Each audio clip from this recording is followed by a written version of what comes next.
सिख ईसाई सभी आपस में भाई भाई।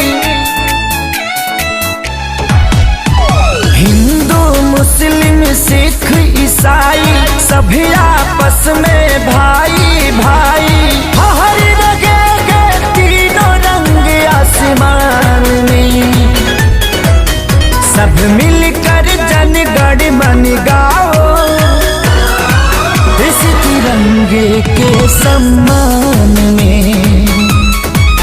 सब मिलकर जनगण मन गाओ,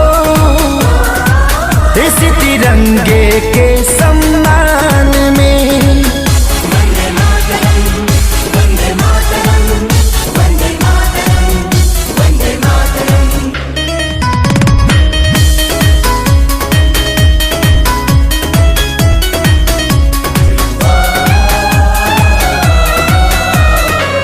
लोगों ने दी कुर्बानी, उनका हम पर कर्ज है। आजादी को कायम रखना हम सभी का फर्ज है। इसकी लहर में माँ की ममता, बूढ़े बाप की सीख है। मासूम बच्चों की किलकारी, विधवाओं की चीख है।